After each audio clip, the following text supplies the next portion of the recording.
Chapter 3 The Burrow Ron bred Harry, creeping to the window and pushing it so they could tack through the bars. Ron, how did you? What the? Harry's mouth fell open as the full impact of what he was seeing hit him. Ron was leaning out of the back window of a old turquoise car, which were parked in mid-air. Grinning at Harry from the front seats were Fred and George, Ron's elder twin brothers. "All right, Harry, what's been going on?" said Ron. "Why haven't you been answering my letters? I've asked you to say about 12 times, and then Dan came home and said you'd got an official warning for using magic in front of muggles." "It wasn't me, and how did we know? He works for the ministry," said John. "You know we're not supposed to do spell outside school." "Bit rich coming from you," said Harry, starting in the float-in car. "On this doesn't count," said Ron. "We're only borrowing this. It's that we didn't enjoy it, but doing magic in front of those muggles you lived with." "I told you I didn't, but I'll take too long to explain now. Look, can you explain to Ten at Hogwarts that the Dursleys have looked me up and won't let me come back? And obviously I can magic myself out, because the ministry think that's the second spell I've done the 3 days, so stop gibbering," said Ron. "We're come to take your hound with us, but you can't magic me out either." "We don't need to," said Ron, jerking his head toward the front seat and grinning. "You forget who'd go with me." "Did that round the bar," said Fred, throwing the end of a rope to Harry. "If the Dursleys wake up, I'm dead," said Harry as he tied the rope tightly around a bar and Fred reviewed up the car. "Don't worry," said Fred, "and stand back." Harry moved back into the shadow next to Hedwig, who seemed to have realized how important it was and kept still and silent.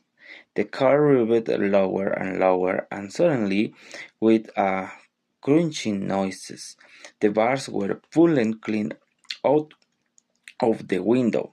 As Fred drove straight up in the air, Harry ran back to the window to see the bars dangling a few feet above the round painting.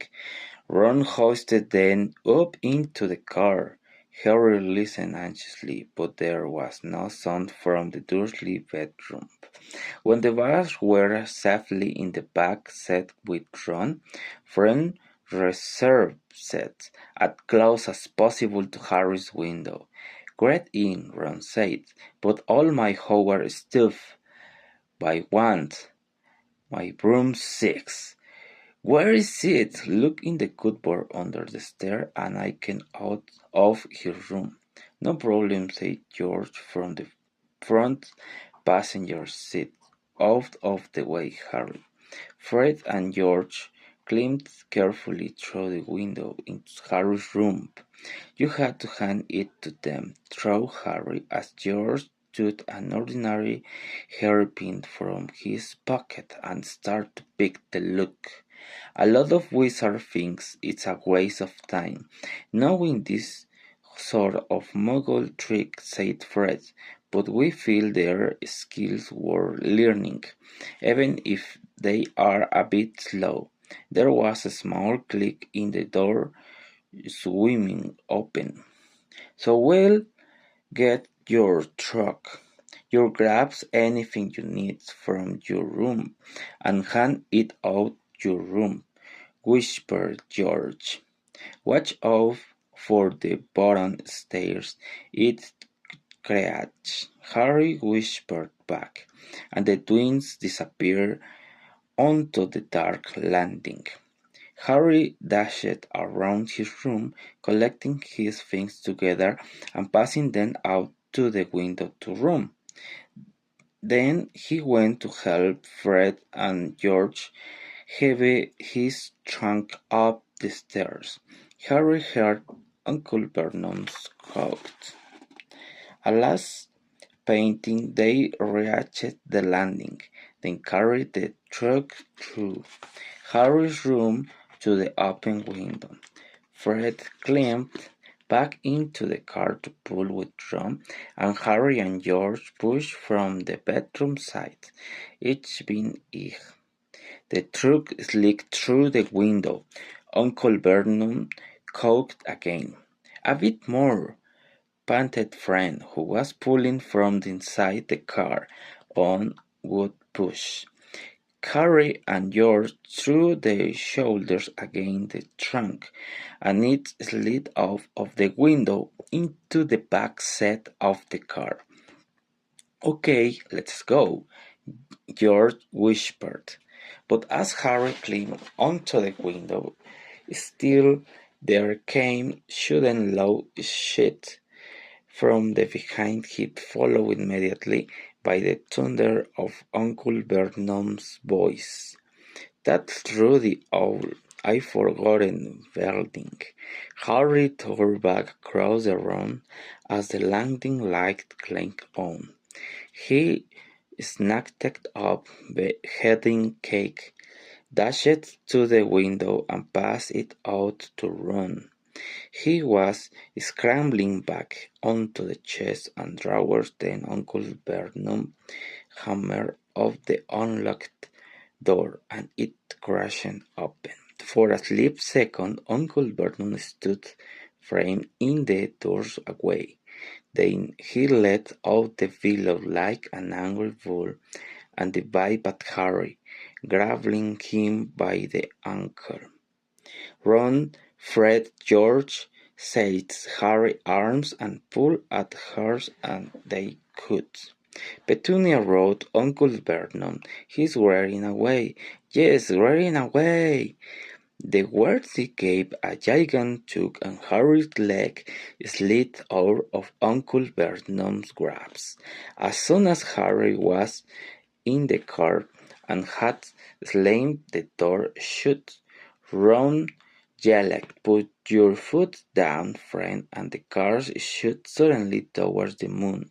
Harry couldn't believe it. It was free. He found down the window the night and whispered his hair, and looked back at the shinking rooftop of the private drive. Uncle Vernon, Aunt Petunia, and Dursley were all handing boomstruck out of Harry's window. "See you next summer!" Harry yelled. The Weasley rode with laughter, and Harry settled back in his seat, screaming from car to ear. "Let Gwenville out," said Ron. "She can fly behind us. She hasn't had chance to stretch her wings for ages." George handed the airplane to Ron, and a moment later Wedding had soared joyfully out of the window to glide along. "See them like a ghost." "So what's the story, Harry?" said Ron impatiently. "What's been happening?" Harry told them all about Dobby, the warning he'd given Harry, and the fiasco of the violent pulling. There was a long shocked silence when he had finished. "Very fishly," said Fred finally.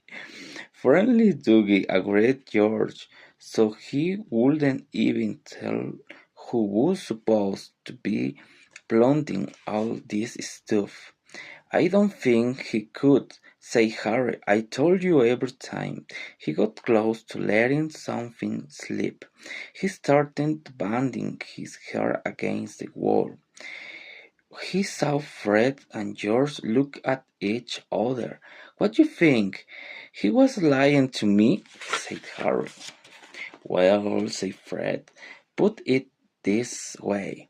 House elves have got powerful magic of their own, but they can't usually use it without their master's permissions. I reckon old Toby was sent to stop your coming back to Hogwarts. Someone's idea of a joke. Can you think of anyone to school with the jolt against you? Yes, said Harry and Ron together instantly. Draco Malfoy, Harry explained. He hates me. Draco Malfoy, said George, turning around. Not Lucius Malfoy's son. Masmi is not a very common name, isn't it? Said Harry. Why? I've heard that talking about him, said George. He was a big support of you know who. And when you know who disappeared, said Fred, coming around to look at Harry. Lucius Malfoy come back, saying he'd never meet any of it. Lot of dunk. That's Richards. He was right in your know whose inner circle. Harry had heard these rumors about Malfoy's family before, and they didn't surprise him at all. Draco Malfoy made Dursley look like a king. Full and sensitive boy. I know who were the Malfoys' own house elf, said Harry. Well, however, owls will be an old wizardly family, and they'll be rich, said Fred. Yeah, mom's away wishing they had a.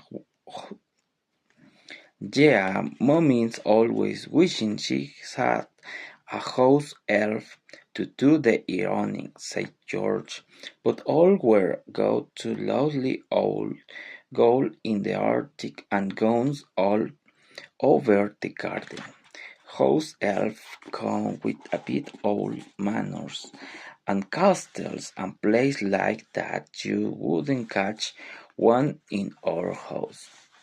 Harry was silent, huddled by the fact that Draco Malfoy usually had the best of everything.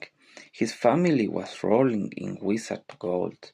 He couldn't just see Malfoy strutting around a large manor house, sending the family servant to stop Harry going back to Hogwarts also sounded exactly like the sort of thinking Malfoy would do. Had Harry been stupid to take Dobby seriously? I'm glad I came to get you. Anyway, said Ron, I was getting really worried. Then you didn't answer any letters. I thought it was error foul at first. Whose error? Or all? She's ancient. But I wouldn't be the first time he's collapsed of the delivery. Sometime I tried to borrow her who, the old mom and dad bought Percy when he was made of perfect, say frame to the front. But Percy wouldn't lend him to see, said Rump. Said he needed him. Percy's been acting very oddly this summer, says George, frowning, and he has been sending a lot of letters and spending a lot of time shoot it in his room. I mean, there's only too many times you can polish a perfect gavel. You're driving too far west. Fred, another pointing at a compass on the dashboard. Fred twiddled the steering wheel. So does your dad know you got the car? Says Harry, guarding the answer. No, said Ron. He had a word tonight.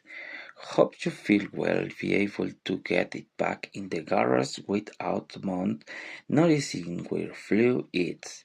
What does your dad do at the Ministry of Magic? Anyway, he works in the most boring department, said Ron.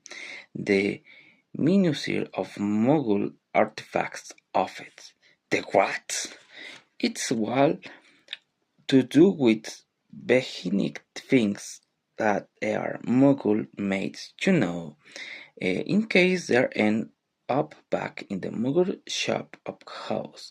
Like last year, some old witch died in her tea set was sold to antique shop.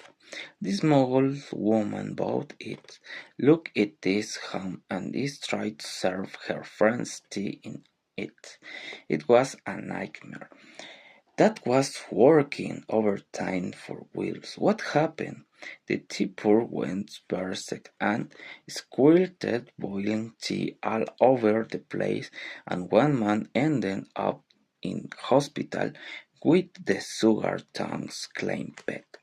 On this news, that was noise that was doing frantic is only him and old warlock called pennies in the office, and they'd have two memory charms and all sorts it to cover it up. But your dad, this car, Fred Laurer, yeah, that's mad about everything to do with muggles, or sets full of muggle stuff. She takes it apart, puts spells on it and puts it back together again. If he raised our house, he had to put himself straight under arrest. It drives Mood mad. That's the man road, said George, peering down through the windscreen. He'll be 3 in 10 minutes, just as well as getting lights. A faint pinkish glow was visible along the horizon to the east. Fred brought the car lower, and Harry saw a dark patchwork, old friends and couplings of trees. Well, a little away outside the village, said George, utterly said Catchpole. Lower and lower went the flying car. The edge of brilliant red sun was now glaring through the trees. Touchdown, said Fred with a sliding boom. They hit the ground. He had landed next to tumbled-down garage in a small yard, and Harry looked out for the first time at Ron's house. It looked as though it had once been a large stone picture, but extra rooms had been added here and there until it was several stories high and so crooked it looked as though it was helped up by magic, which Harry reminded himself it probably was. 4 or 5 chimneys were fastened on top to the red roof. A lot Sinden stuck in the ground near the entrance red, but Burrow round the point down lined the jungle for wearing boots and a very rusty cow drop. Several fat brow kitchens were bending their way around a yard.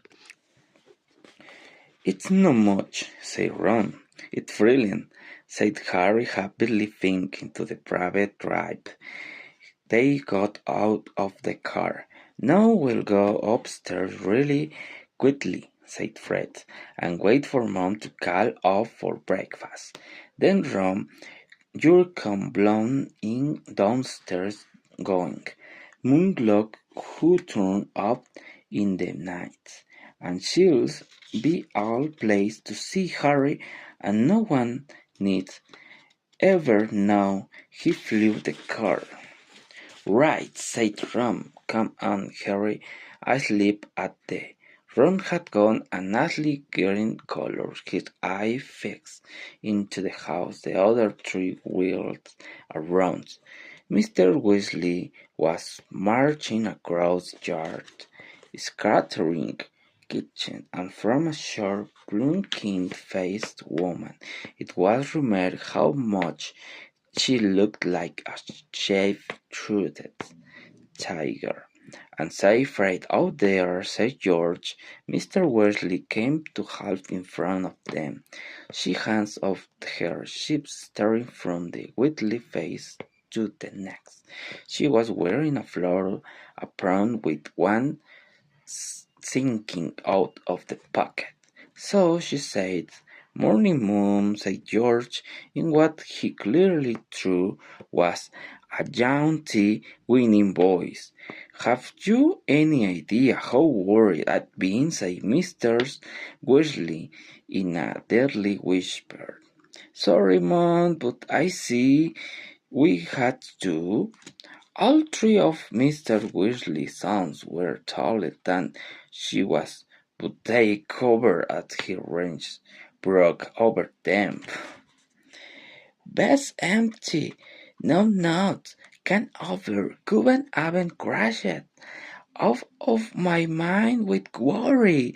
Did you care? Never as long as I've lived. But wait until your father gets home. Never We never had trouble like this from Bill or Charlie or Percy. Perfect Percy, murdered friend. You could do with thinking a leaf out of the Percy's book, yelled Mr. Weasley, pouring a finger in Fred's chest. "You could have did, you could have been, see, you couldn't have lost your father his job. It's meant to go for ours is Weasley had shouted, Charlotte Warrose before she turned on Harry, whose backs away. "I'm very pleased to see you, Harry did," he says. "Come and have some breakfast."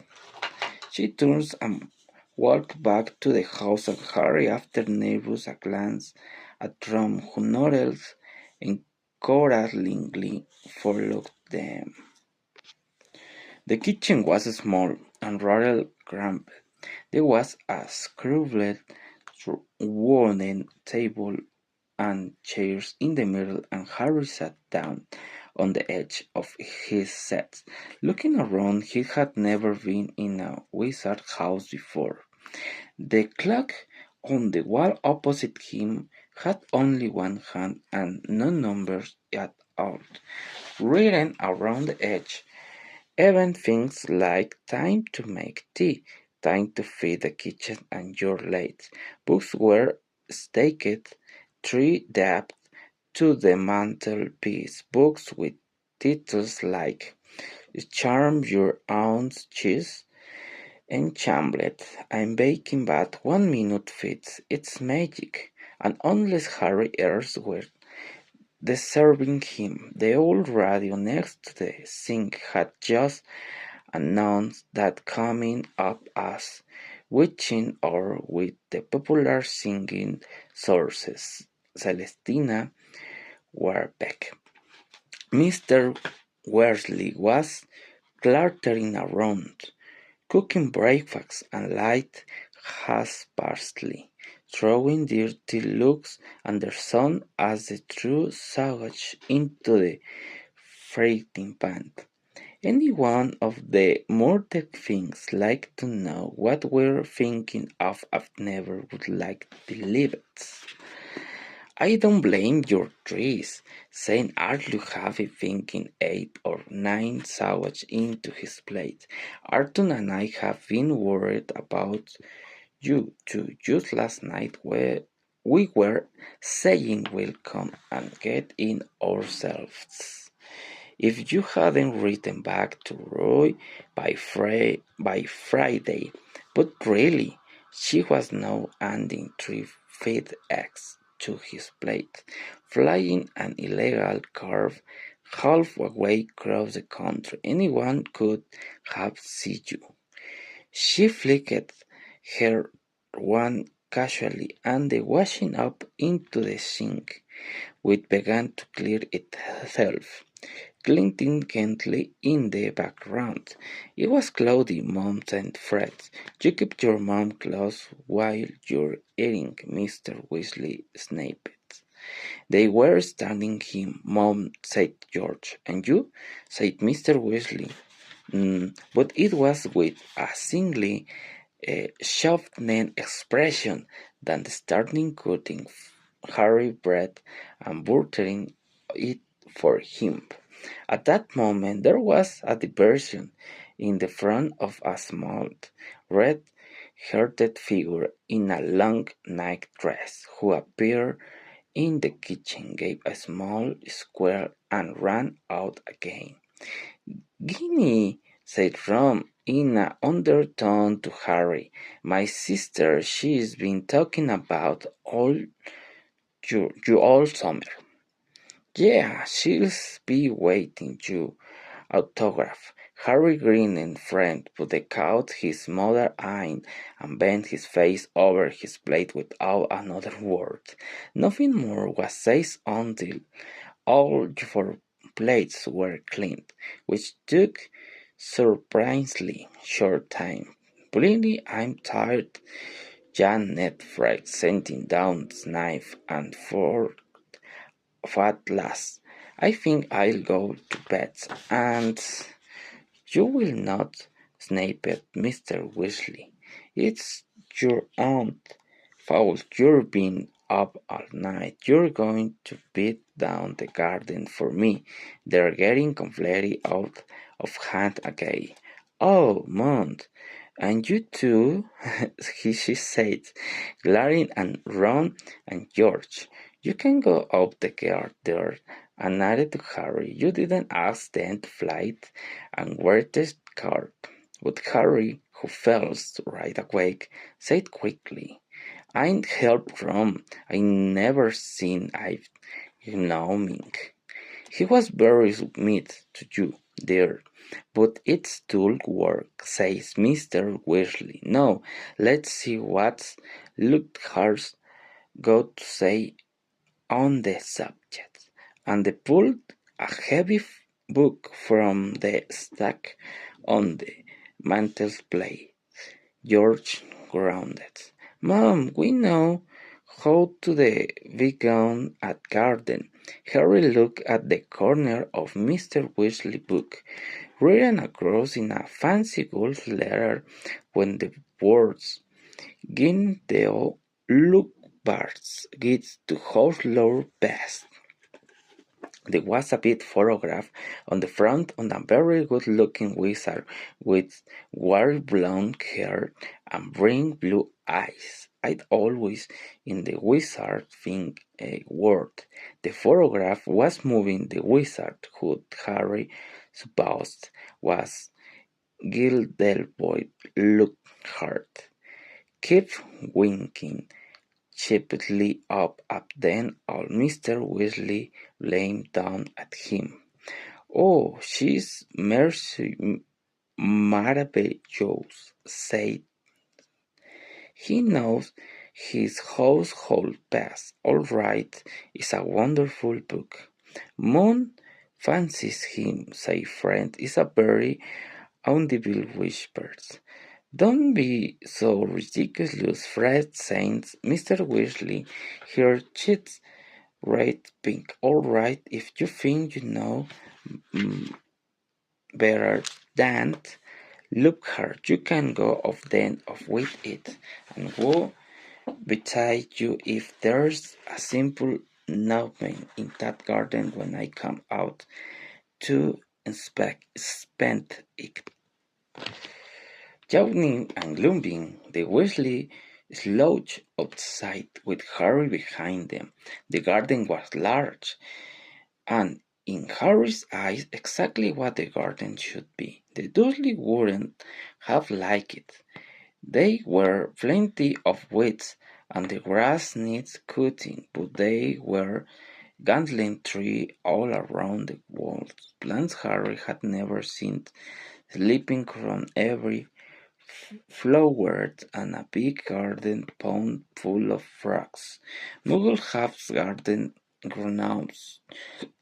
Do you know? Harry told Ron, and they closed the lawn. Yeah, I've seen two things. They things are grown, said Ron, bent double with his hairs in a penury brush. Like fat little Father Christmas with fishing rods. There was a violent scuttling noise in peony brush, shooting around, striking up. This is a knock, he said grimly. Garrosh me, squirreled they gone. It was certainly nothing like Father Christmas. It was small and leathery looking, with a large, knobbly, bland hair exactly like Potato. Ron held it at arm's length and its kitchen out at him. With its horny-like feet, he grasped it around the ankles and turned it upside down. This is what you have to do, he said. He realized the knot about his head. Get off me, and started to swing in great circles like a lasso, seeming a shook look on Harry's face. Ron added, it doesn't burn them. You just go to make them really dizzy till they can't find their way back to the nobles. He let go of the ground ankles, it fled 20 feet to the air and landed with a throw in the fleet over the hedge. Pitiful, said Fred. I can make mine be young than stump. Harry learned quickly not to fail to worry for the gnomes. He decided just to drop the first one caught over the herbs, but the ground sensing wetness sank in razor sharp that into Harry's finger and did a hard job shanking it off until whose Harry that must be think 50 feet. The air was something with flying grams. See there not to bring, said George, seizing 5 or 6 knobs at once. The moment they know at the ground is growing to they storm up to have a look. You'd think they have learned by now just to say put. Some they crow or groans in the field started walking away in the striding line, their like shoulders honked. They'll be back, said Rump, and they watched the grounds disappear into the hedge to the other side of the field. He loved it here. That's too soft with them. He thinks they're funny. Just them, the front domes slammed. He's back, say her, that's Hump. They hurried through the garden and back into the house. Mr. Weasley was slumping in a kitchen chair with his glasses off, his eyes closed. He was pink-maned, going bald, but the little hair he had was as red as any of his children's. He was wearing long green robes, which were dusty and travel-worn. What at night he mumbled, grumbling for a tipple as they all sat down around him. Ninth grade, ninth, an old bumblefoot. Fletcher tried to put a head on me when I had my back turned. Mr. Weasley looked along, pulled of tea and head. Think anything, that, said Friends eagerly. All I got were a few shinking Don's keys, and I beating Carol Janken, Mr. Weasley. There was some very nasty stuff. What wasn't my department true? Mortlake was taken away for questioning about some extremely odd refers, but that's the committee on experimental charms. Thanks goodness. You will anyone bother making them case, sniffed said George. Just moral waiting, singing Mr. Wesley.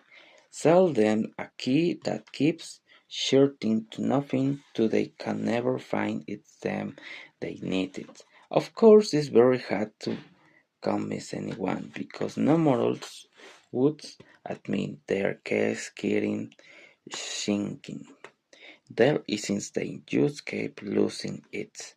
Blast them, they go to any lengths to ignore magic, even if it's starting them into face.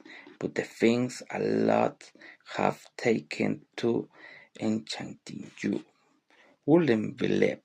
Like cars, for instance. Like cars, for instance, and Weasley had appeared holding a long power like a sword. With Weasley Earth jerking open, he started glancing at his wife. Cars. Morley dead? Yes, Arthur Carr, said Mr. Weasley, her eyes flashing. Imagine a wizard buying a rusty old car and telling his wife all he wanted to do. It was take it apart to see how it worked, while really he was enchanting it to make a fly. Mr. Weasley blinked. Well there, I think you'll find that they won't be quiet within the law to do that, even if here he made would have done better to own tell his wife the truth. There's a loophole in the law, you'll find, as long as he wasn't intending to fly the car. The fact that the car couldn't fly wouldn't. Arthur Weasley, you make sure they a loophole when you wrote the law. Should ask Mr. Weasley, just so to couldn't carry to tinkering with all that muggle rubbish in your shit. And your for information, Harry arrived this morning in the car you weren't intending to fly. Harry said, Mr. Weasley blanking. Harry who? He looked around and saw Harry and jumped. Good Lord, is it Harry Potter? Very pleased to meet you. Ron's told us too much about. Your son flew that car to Harry's blouse and back last night. Shouted Mr. Weasley. That have you got to say about that, eh? Did you really? Said Mr. Weasley angrily. Did it go all right? I meant. He farted as a spark flew from Mr. Weasley's eyes. That was very warm, boys. Very warm indeed. Let's leave then to it. Ron's murmured to Harry, and Mr. Weasley is well like bullfrog. Come on, I'll show you my bedroom. They slipped out the kitchen and down a narrow passageway to an uneven staircase, which zigzagged this way up through the house. On the third landing, a door stood ajar. Harry just caught sight of a pair of bright brown eyes starting at him before it closed with a snap. Guinea, said that Ron, you don't know where is it from her to be shy. She never shuts up normally. They climbed 2 more flights until they reached a door with peeling painting and small black to it, serving Ronald's room. Harry stepped in hers, almost touching the slowing ceiling, and blinked. It was like walking into a furnace. Nearly everything in a room seemed to be a violent shade of orange. The breadth, beds, the walls, even the ceiling. Then Harry realized that room has covered never even inch into the shabby wallpaper with posters to the same even witches and wizards, and wearing ring orange robe, carving broomskins, and having energetically. "You're quite thin," said Harry. "You shouldn't cannot," said Jones, pointing at the orange bedspread which was emblazoned with two giant black ants speeding cannonballs. Think the lich. Not school spellbooks were staked until in a corner next to a pile of comics which all seemed to feature the adventures of many myths and mad muggles.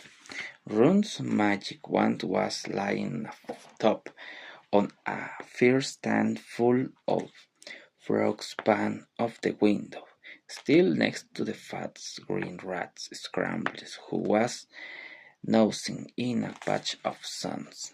Harry stepped over a pack of self-shopping playing cards on the floor and looked out to the tiny window.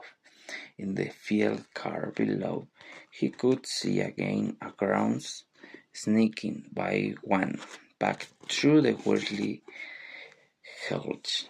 Then they turned to look at the room, who was watching it almost nervously as though waiting for this opinion. "It is a bit small," said Ron quickly. "Not like that room you had with the muggles, and it's right underneath the ground in the Arctic. She is always banking to the pipes and burning." But Harry's grinning wittedly said, "This is the best house I'd ever in." Rose Errant went pink.